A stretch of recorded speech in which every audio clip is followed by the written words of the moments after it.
قال الله سبحانه وتعالى قال عيسى ابن مريم اللهم ربنا أنزل علينا مائدة من السماء تكون لنا عيدا لأولين وآخرين وآية منك وارزقنا وأنت خير الرازقين صدق الله العظيم وصدق الرسول الكريم.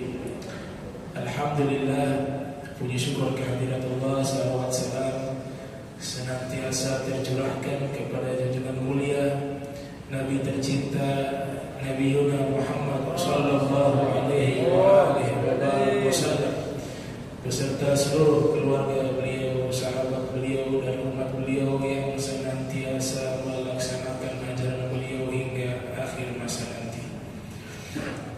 Masih melanjutkan kisah Nabi Allah Isa alaihissalam. Kaum Nabi Isa meminta kepada beliau menurunkan makanan dari langit. Maka Nabi Isa mengiyakan permintaan mereka. Kemudian beliau berdoa, Allahumma Rabbana anzil alaina ma'idah minas sama' takunu lana 'idan. Ya Allah, turunkanlah kepada kami ma'idah. Ma'idah ini bisa diartikan hidangan makanan, bisa juga diartikan meja makan. Namun konteks di ayat ini yang dimaksud adalah hidangan makanan. Sebab itulah surat yang menceritakan kisah ini dinamakan dengan surat Al-Ma'idah. Dinamakan dengan surat hidangan makanan sebab di dalam surat tersebut dikisahkan kisah Nabi Isa meminta makanan kepada Allah dari langit, dan Allah turunkan makanan itu dari langit kepada kaum Nabi Isa, sehingga dinamakan dengan surat Al-Ma'idah. Ya, surat kelima di dalam Al-Quran, dan surat ini Madaniyah, diturunkan di saat Nabi berada di kota Madinatul Munawwarah.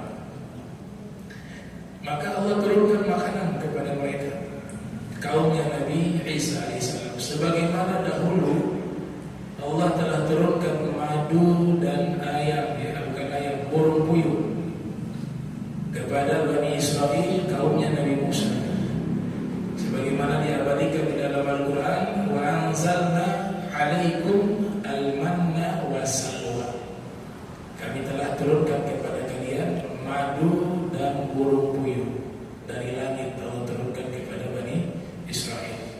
Mereka minta kepada Nabi Musa.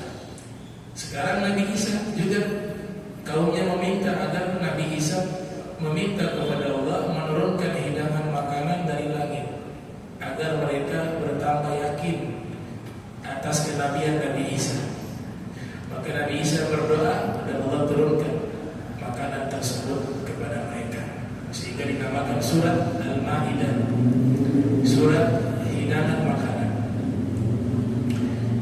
12 orang murid Nabi Isa yang selalu setia disebut dengan kaum Al-Hawariyun.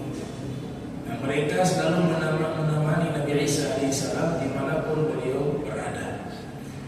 Bahkan di dalam Al-Quran, para sahabat Nabi diperintahkan oleh Allah untuk mengikuti murid-murid setianya Nabi Isa Al-Hawariyun dengan firman Allah Subhanahu wa taala, ya ayyuhalladzina amanu kunu ansarallah kama qala Isa ibn Maryam lil hawariyin man ansari ila Allah qala al hawariyun nahnu ansarullah fa amanat ta'ifatun min bani Israil wa kafara ta'ifah fa ayyadal ladzina amanu ala aduwwihim fa asbahu zahirin. Ayat ini menceritakan bahwa Allah Ta'ala mengajak orang-orang beriman, wahai segenap orang-orang beriman, kunu ansarullah, jadilah kalian sebagai pembela-pembelanya Allah, sebagaimana kaum Hawariyin membela Nabi Isa alaihissalam. Dan Allah tutup dengan firman, orang-orang beriman tetap akan dimenangkan oleh Allah jika menghadapi musuh-musuh mereka. Hanya tinggal waktu dan orang tersebut benar-benar taat kepada Allah Subhanahu wa taala, maka pasti Allah akan berikan pertolongan kepada kelompok tersebut. Di dalam beberapa literasi sejarah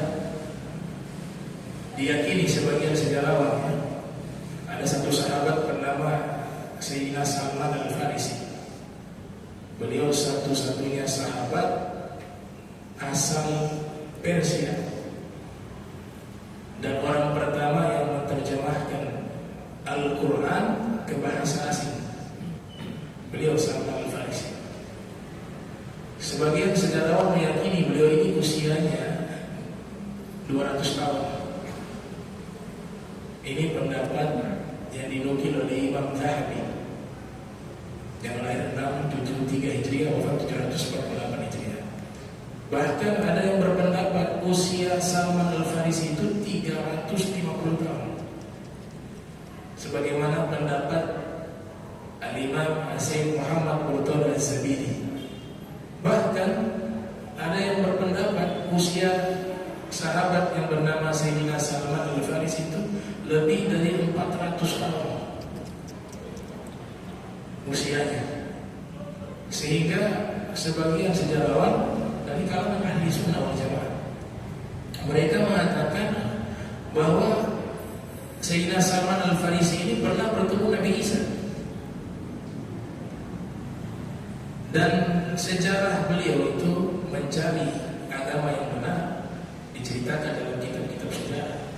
Itu sejarah yang sangat panjang, berpindah dari satu agama ke agama lain, dari satu keyakinan ke keyakinan yang lain, sampai akhirnya ditemukan agama yang paling benar adalah agama Islam yang dibawa oleh Nabi Muhammad Sallallahu Alaihi Wasallam.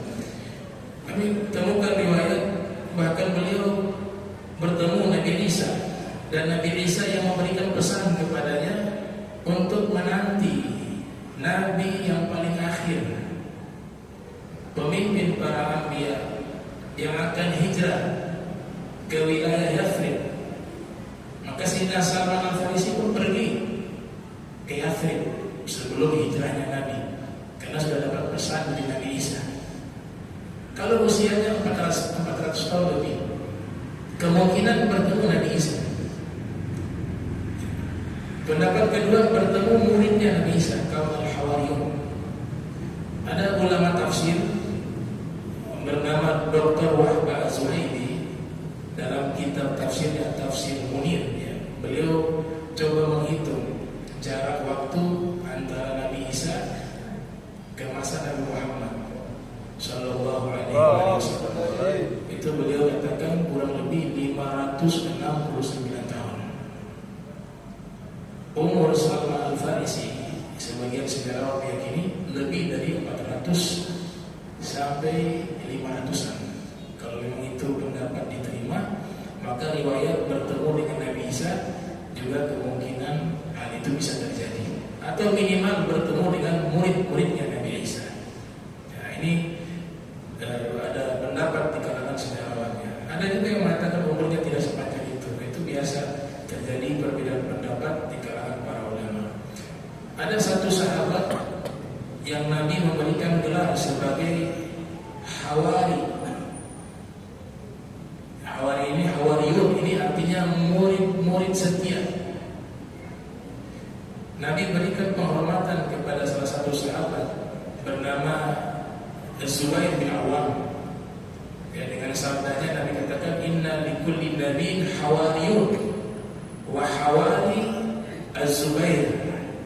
Sesungguhnya seluruh para nabi punya murid setia, dan murid setia saya adalah Zubair, kata Nabi, yaitu Zubair bin Awam. Di masa Nabi Isa alaihissalam, kita ketahui mukjizat yang selalu beliau tunjukkan yang paling banyak itu menghidupkan orang yang sudah mati. Bukan satu orang, tapi beberapa orang dihidupkan oleh Nabi Isa sebagai bentuk mukjizat. Itu adalah qudratullah, kekuasaan Allah Ta'ala.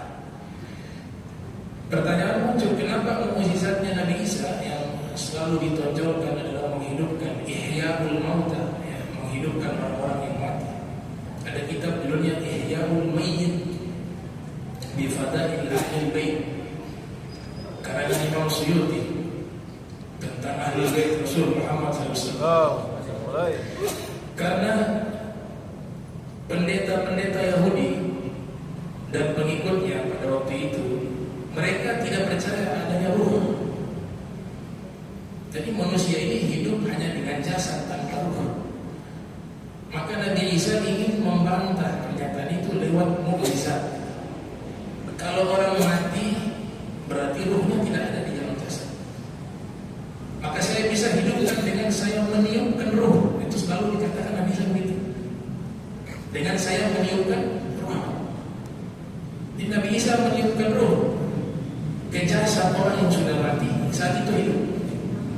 Bahkan hanya sekedar memanggil nama orang yang sudah mati, dipanggil oleh Nabi Isa, itu hidup. Ada yang 4 hari sudah dikuburkan, diminta oleh Nabi Isa untuk dihidupkan orang tersebut. Nabi Isa memanggil namanya, dia keluar dari kubur, hidup lagi, utuh lagi fisiknya. Nah, ini mukjizat punya alasan. Nabi Isa ingin tunjukkan kepada oknum pendeta-pendeta Yahudi yang mengingkari adanya ruh, bahwa ruh itu ada. Buktinya yang sudah mati, ketika saya tiupkan ruh, mereka hidup. Yang hidup bukan jasad. Kita saat ini hidup, yang hidup ruh. Jasad ini hanya sebagai cover. Handphone itu kalau mesinnya rusak selesai dia. Tapi bukan dari covernya itu yang bikin dia hidup handphone, tapi mesinnya, alatnya yang ada di dalam itulah ruh. Nah, sampai pada masa Nabi Muhammad SAW, ada komunitas Yahudi yang masih tetap mengingkari masalah ruh. Makanya dalam Al-Quran disebutkan, wa yas'alunaka 'anil ruh qul ruh min amri rabbi wa ma utitum minal ilmi illa qalila. Mereka bertanya kepadamu wahai Nabi Muhammad tentang ruh. Katakanlah ruh itu adalah perkara urusanku, urusan Allah. Dan tidaklah kalian diberikan ilmu kecuali sedikit. Ulama tafsir bernama Imam Fakhrul Ar-Razi yang lahir 544 Hijriah, wafat 606 Hijriah, menyatakan yang bertanya kepada Nabi waktu itu adalah pendeta-pendeta Yahudi. Mereka bertanya kepada Nabi tentang masalah ruh. Kenapa mereka bertanya tentang ruh? Karena mereka mengingkari adanya ruh. Kemudian Nabi mengatakan bahwa ruh itu urusannya Allah, Sang Pencipta. Dan tidaklah kalian diberikan ilmu kecuali sedikit. Kalian di sini ditujukan kepada para pendeta tersebut. Ada mukjizat lainnya. Nabi Isa bertemu seorang wanita yang bungkuk. Ya, dia bungkuk dari lahir, memang keadaannya bungkuk. Kemudian bertemu Nabi Isa. Nah, mukjizat Nabi Isa lainnya selain menghidupkan orang yang mati, beliau juga bisa menyembuhkan orang yang sakit. Yang matanya buta bisa disembuhkan, yang penyakit kusta bisa disembuhkan, yang bisu, yang tuli bisa disembuhkan. Ini wanita bungkuk ini minta tolong kepada Nabi Isa. Tolong wahai Nabi Isa, doakan kepada Allah agar saya disembuhkan.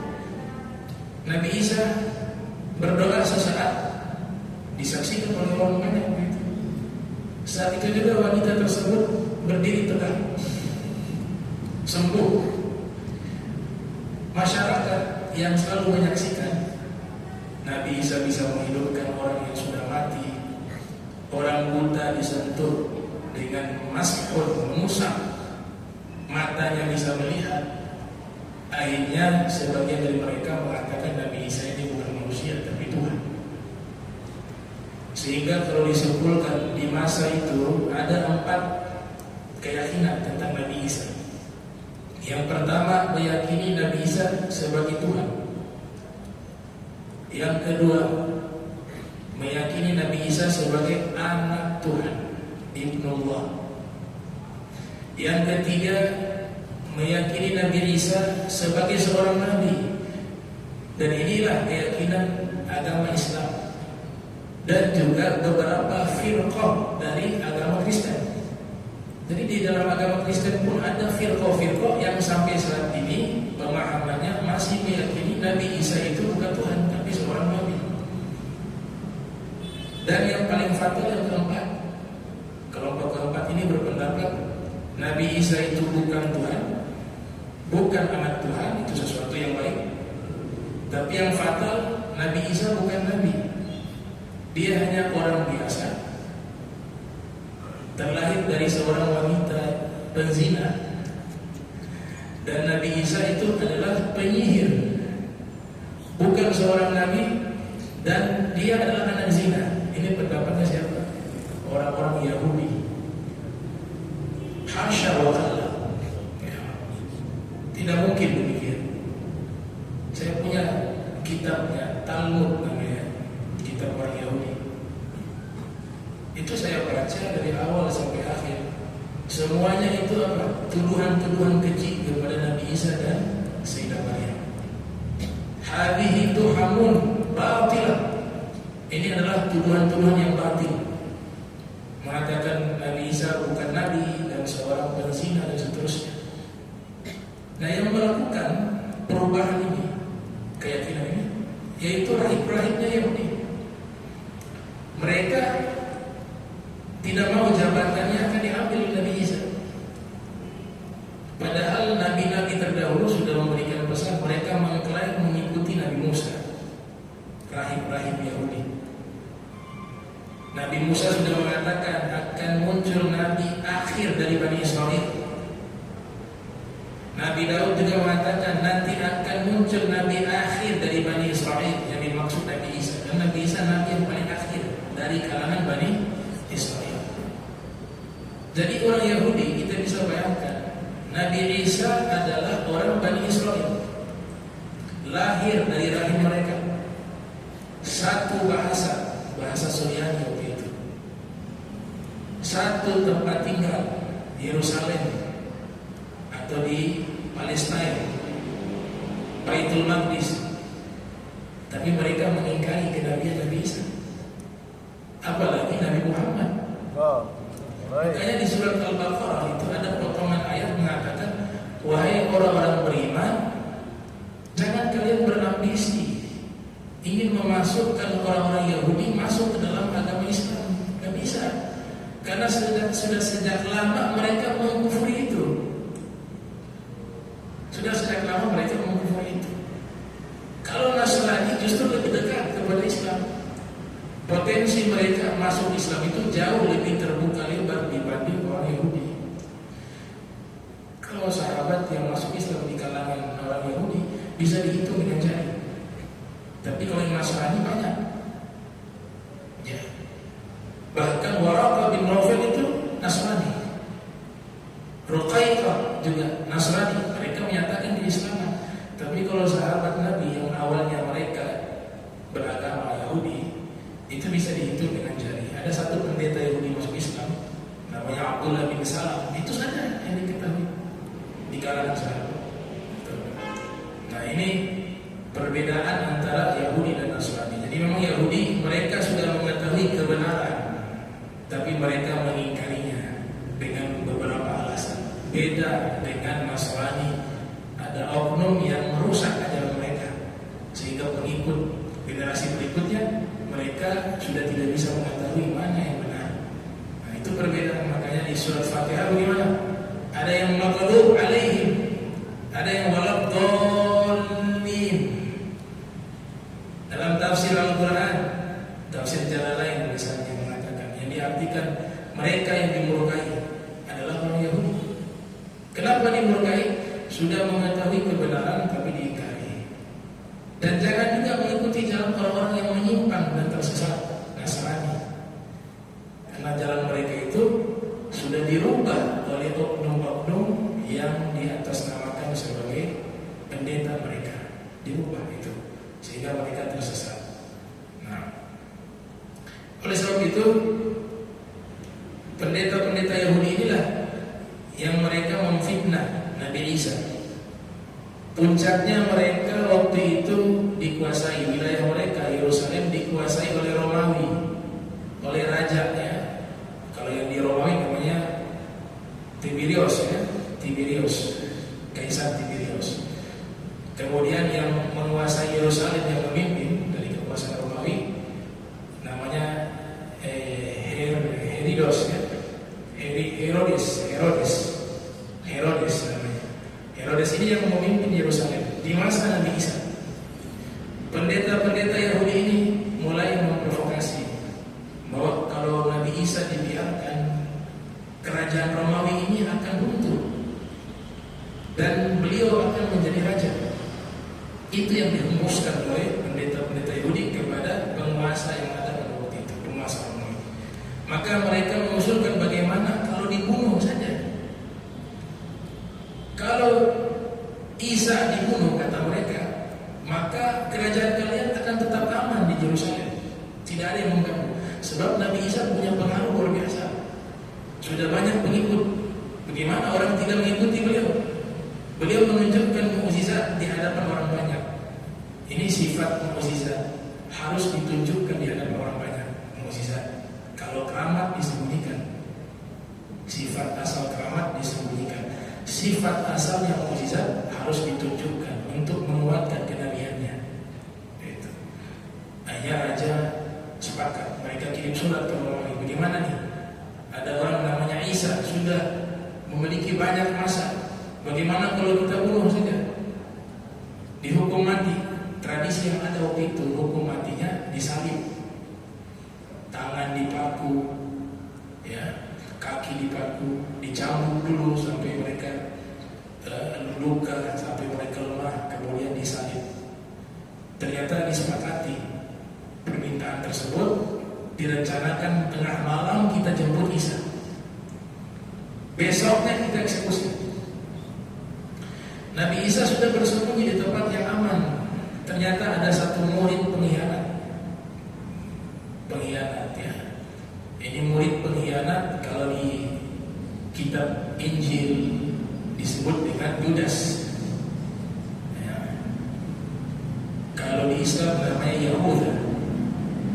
Ya, di Islam disebut dengan Yahuda. Iskariot ya. Iskariot. Yahuda Iskariot atau Judas Iskariot.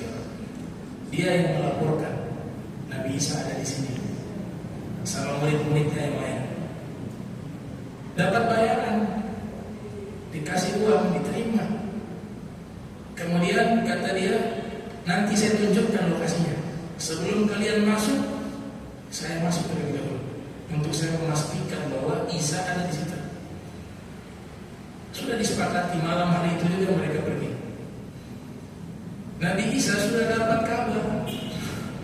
Malaikat Jibril sudah datang terlebih dahulu mengatakan bahwa sudah ada rencana jahat dari orang Romawi dan juga ini daripada fitnahan orang-orang Yahudi dari kalangan pendetanya. Mereka malam ini datang menyebutmu, mau dihukum mati. Maka sekarang saya malaikat Jibril diutus oleh Allah untuk mengangkat engkau bersama ke langit. Akhirnya Nabi Isa saat malam itu juga diangkat ke langit. Murid-muridnya sedang tidur. Datang ini dia, Yahuda. Masuk Yahuda ke dalam persembunyian Nabi Isa di satu rumah. Ketika dia masuk, berubah wujud dia. Dari ujung rambut sampai ujung kaki berubah persis dengan fisiknya Nabi Isa. Rambutnya, suaranya, matanya, hidungnya, semuanya berubah menjadi figur Nabi Isa. Maka saat dia masuk, dia cari Nabi Isa, tidak ada. Dibangunkan satu murid Nabi Isa. Dibangunkan. Bangun ini murid. Mana Isa? Kata dia. Ya ini. Dikatakan, saya Yahuda. Kamu guru kami Nabi Isa. Tiba-tiba Romawi masuk. Dia bilang, saya Yahuda. Kamu Isa Yahuda gimana? Mereka kenal fisiknya Nabi Isa. Ditangkaplah dia. Singkat cerita, besoknya akhirnya dieksekusi, disalib, ya, sampai akhirnya mati. Tapi mereka sebenarnya sudah mulai ragu. Kok Nabi Isa jadi pengecut begini? Mohon jangan dibunuh. Nabi Isa punya karakter sangat kuat, orang yang berani, yang dekat dengan Allah, dan takut akan kematian. Kok tiba-tiba jadi pengecut begini? Sampai mereka itu terjadi perdebatan, ini Isa betul tidak? Kok karakternya berubah drastis? Yang berwibawa, yang tidak takut mati, yang punya mukjizat, sekarang jadi orang pengecut, takut mati. Kemudian sikapnya beda sekali dengan Nabi Isa. Al-Quran menyebutkan ikhtalafu fihi, mereka berselisih, ini Nabi Isa ada. Tapi karena sudah ditangkap, sudah mereka eksekusi dan dibunuh mati. Nah, ini versi Islam.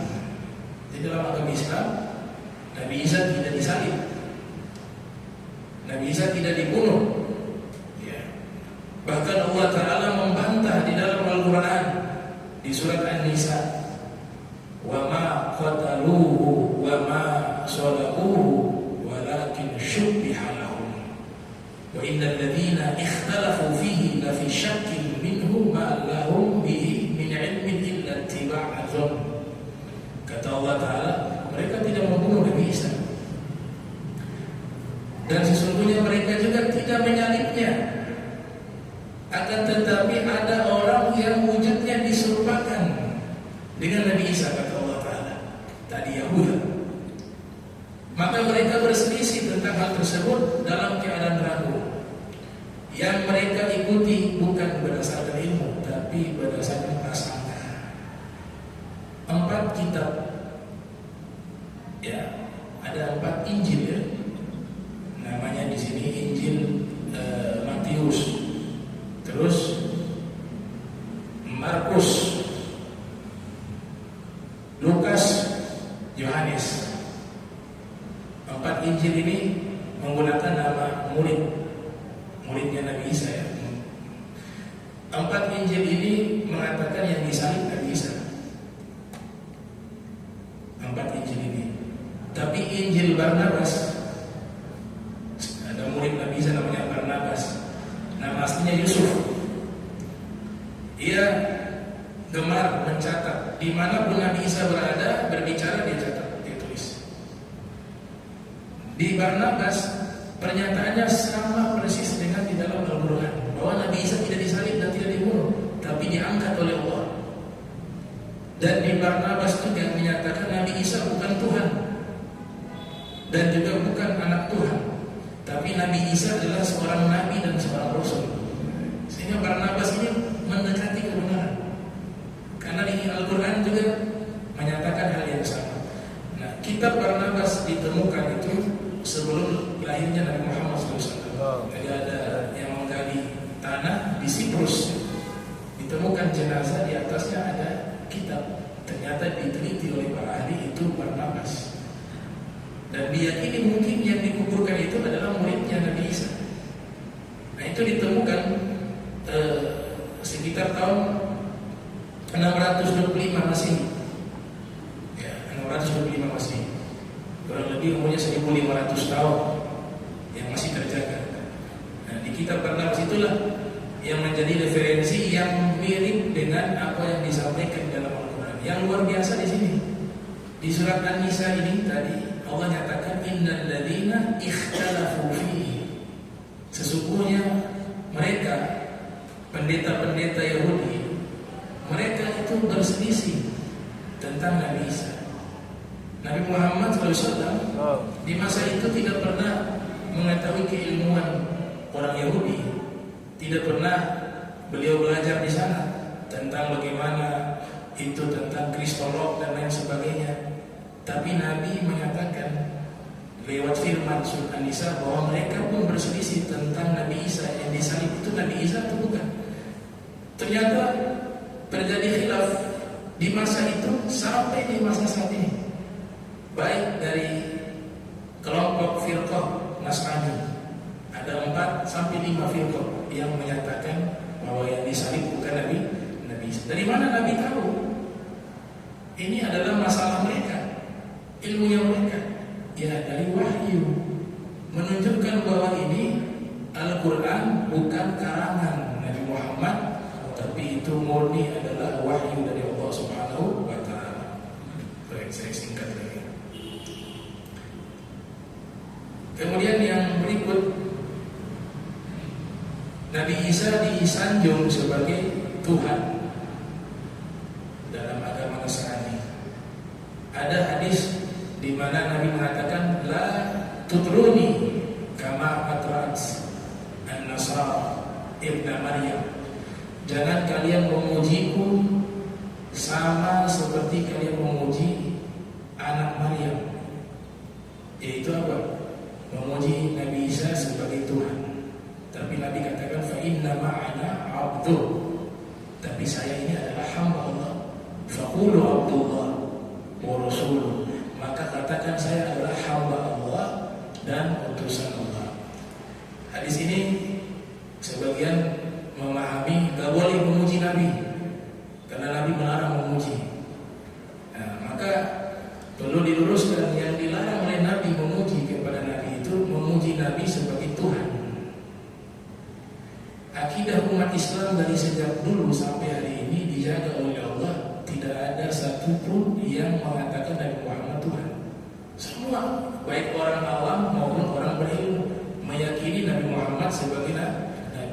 Jadi hadis ini bukan sebagai larangan untuk memuji Nabi Muhammad SAW, tapi yang dilarang mengkultuskan Nabi hingga masuk ke makam Tuhan, menjadikan Nabi Muhammad sebagai Tuhan, dan itu terjaga umat Islam dari hal itu. Maka setelah itu Nabi katakan, jangan memuji sebagaimana mereka memuji Ibnu Maryam. Ibnu Maryam dipuji bukan sebagai Nabi, bukan sebagai Rasul, tapi sebagai Tuhan. Tapi puji saya sebagai hamba Allah, utusan Allah. Kalau seperti itu dalam Al-Quran Nabi dipuji, wa innaka la'ala khuluqin 'adzim. Allah memuji Nabi. Sahabat Nabi Hasan bin Thabit memuji Nabi. Lama ra'aitu anwarahu satarat wada'tu min khifatika fi ala basari khawfan ala basari min husni suratihi falastu anzur illa ala wadri ruhun minan nuri fi jismin minan qamari kahulyatin nusidat min anzumi zuhuri. Beliau juga mengatakan, wa ahsanu minka lam tara qattu aini wa ajmalu minka lam talidun nisa'u khuliqta mubarra'an min kulli ainin ka'annaka khuliqta kama tasha'u. Qiyami min Rasulillah alayya fardun wa darkul fara'id ma huwa mustaqimu. Ajibtu lahu liman aqlun wa qalbun yara hadzal jamala wa la yaqumu. Itu semua pujian. Jadi yang memuji sahabat, bahkan dijadikan kitab khusus pujian-pujian sahabat kepada Nabi Muhammad SAW. Di antaranya karangan Ibnu Sirinas, Minahul Madah, berjudul Minahul Madah, dan juga ada kitab Al-Majmu'atu An-Nabhaniyah fil Madahi An-Nabawiyah, karya Syekh Yusuf An-Nabhani. Isinya sanjungan pujian sahabat dan para ulama-ulama kepada Nabi Muhammad sallallahu alaihi wasallam. Itu dianggap sesuatu yang baik karena mereka memuji Nabi bukan sebagai Tuhan, mereka semua memuji Nabi sebagai seorang rasul, sebagai seorang nabi. Di surat di Burda dikatakan bagaimana? Fa walladzi tamma ma'nahu wa suratuhu summa astafahu habiban bari'un nasami munazzahan syarikin fi mahasinihi fajawharul husni fihi ghairu munqasim. Da'mat da'at nasara fi nabiyyi wahkum bima syi'ta madhan fihi wahtaqim wansub ila dhati ma syi'ta min syarafin wansub ila qadri ma syi'ta min idhami fa inna fadla rasulillah laysa lahu haddun fa yu'biru anhu na'tikum bifami. Yang artinya tinggalkan memuji kepada Nabi Muhammad sebagaimana pujian orang-orang Nasrani kepada Nabi mereka, Nabi Isa, dianggap sebagai Tuhan. Tapi selebihnya pujilah Nabi setinggi-tingginya. Asalkan jangan saja memuji Nabi sebagai Tuhan. Selebihnya dipersilahkan, pujilah setinggi-tingginya untuk Nabi Muhammad SAW. Karena derajat beliau tidak ada batasannya di sisi Allah. Sekalipun orang yang paling fasih ingin memuji Nabi dengan syair-syairnya, dengan puisi-puisinya, dia tidak akan mampu memuji Nabi Muhammad sallallahu alaihi wasallam. itu perlu diluruskan. Yang terakhir, Nabi Isa tidak pernah menganggap dirinya Tuhan. Ini Allah tanya di hari kiamat kepada Nabi Isa. Bayangkan ditanya, ini terabadikan di dalam Al-Quran. Wa idh qala Allah ya Isa ibn Maryam a anta qulta lin-nas ittakhiduni wa ummi ilahain min dunillah. Ketika itu Allah berkata kepada Nabi Isa. Wa idh, kata idh masa lampau. Jadi sudah pernah dinyatakan di saat Nabi Isa masih hidup juga. Dan juga akan dipastikan lagi di hari kiamat. Ketika itu Allah Ta'ala bertanya, wahai Isa, putranya Maryam, apakah kamu pernah mengatakan kepada manusia, jadikanlah diriku dan ibuku sebagai dua Tuhan selainku, selain Allah? Qala subhanak, dijawab oleh Nabi Isa, maha suci engkau.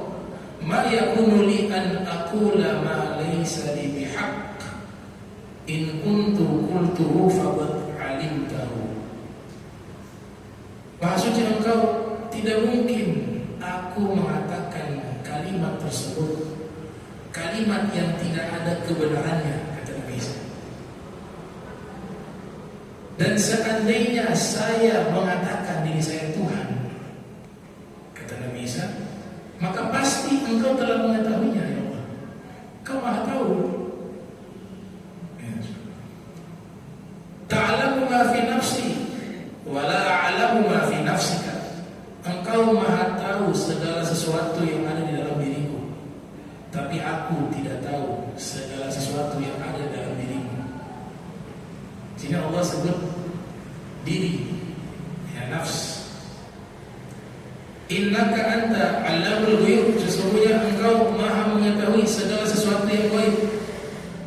Ma qultu lahum illa ma amartani bihi, aku tidak mengatakan kepada mereka kecuali sesuai apa yang kau perintahkan padaku. Anibudullah, yang aku perintahkan pada mereka, sembahlah Allah. Rabbi wa rabbakum, karena Allah penciptaku dan pencipta kalian. Wa kuntu alaihim syahida, dan saya menjadi saksi atas diri mereka. Ma dumtu fihim, selama saya hidup di tengah-tengah mereka. Falamma tawaffaitani kunta antal raqib alaihim wa anta ala kulli syai'in syahid. Dan tatkala kau akan wafatkan saya, ini menandakan bahwa Nabi Isa masih hidup. Walaupun bentuknya fi'il madi, tapi khobar mustaqbal, berita akan datang. Karena di ayat yang lain Allah katakan mereka tidak membunuhmu, tapi rafa Allah ilaih, Allah angkat di sisinya. Kita umat Islam mayoritas meyakini Nabi Isa masih hidup, ya. Ada sebagian kecil yang mengingkari, ya. Nggak banyak, sedikit. Tapi mayoritas ulama-ulama besar kita Ahli Sunnah wal Jamaah meyakini Nabi Isa masih hidup dan akan turun nanti di akhir zaman menemani Imam Mahdi, ikut syariat Nabi Muhammad SAW. Bahkan dikatakan masuk ke wilayah umat Rasul, umatnya Nabi Muhammad SAW.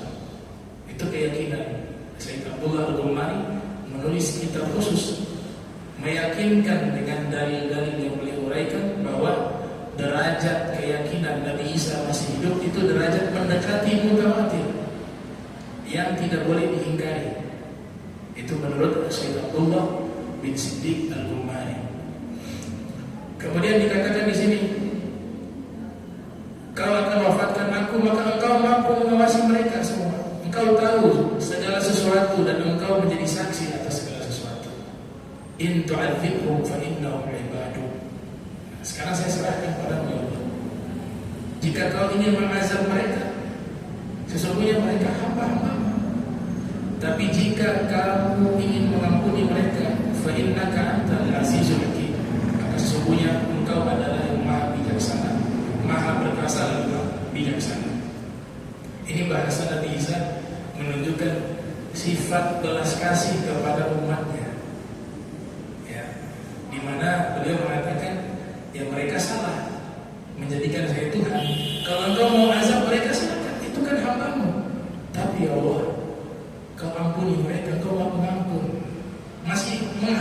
umatnya itu selamat.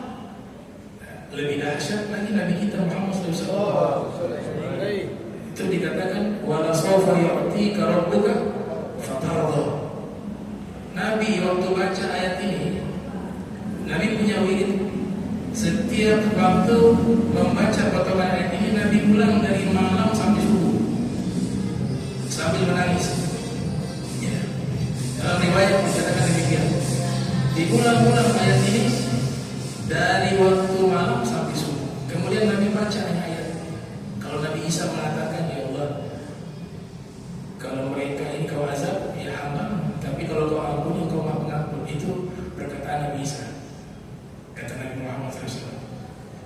Nabi Ibrahim juga mengatakan, siapa yang ikuti aku, dia golonganku. Siapa yang tidak ikuti jalanku, dia bukan golonganku, ya Allah. Kata Nabi Ibrahim begitu. Tapi kalau saya tidak mau, ya Allah. Bagaimana nasib umatku, ya Allah, di hari kiamat? Saya tidak mau berkata seperti ini. Saya ingin semua umat saya selamat. Itu Nabi nyatakan dengan kalimat tersebut sambil meneteskan air mata. Allah Ta'ala tidak mampu melihat kekasihnya menangis sedih semacam itu. Diutuslah malaikat Jibril.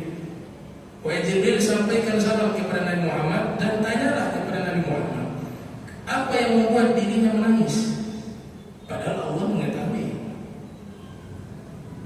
Maka Jibril datang, turun ke dunia, turun ke bumi, menghampiri Nabi Muhammad SAW.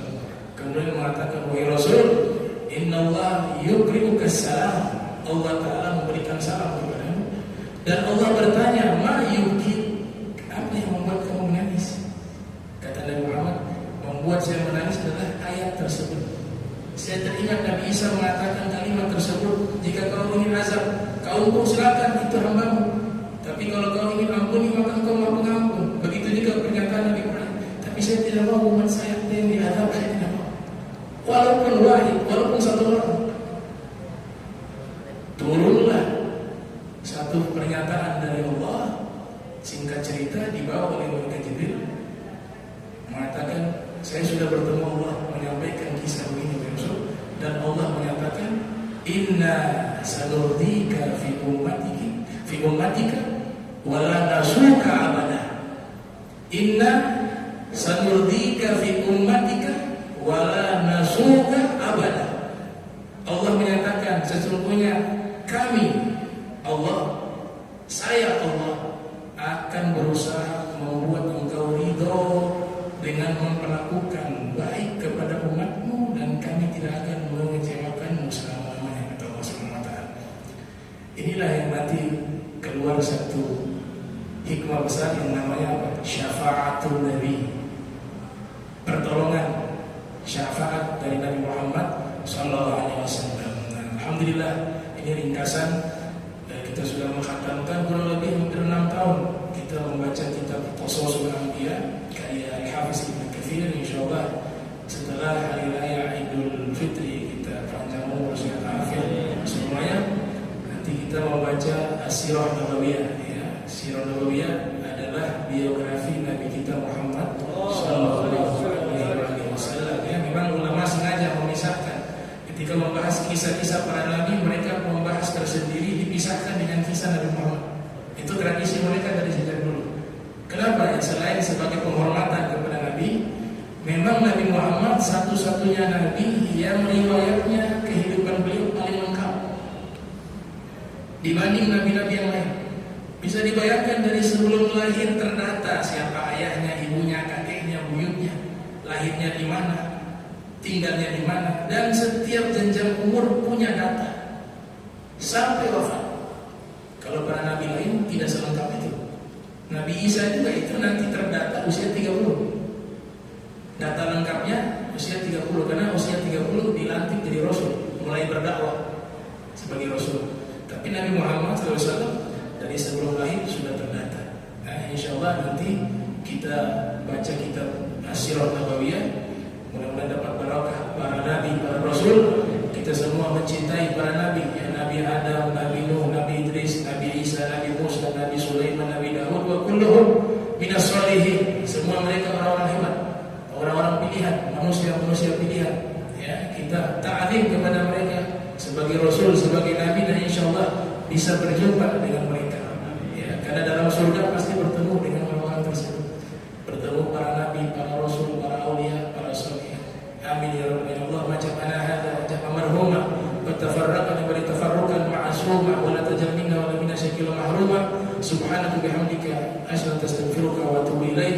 Wa sallallahu ala sayyidina Muhammad wa ala alihi wa sahbihi wa sallam. Wa lakum minkum wassalamu alaikum warahmatullahi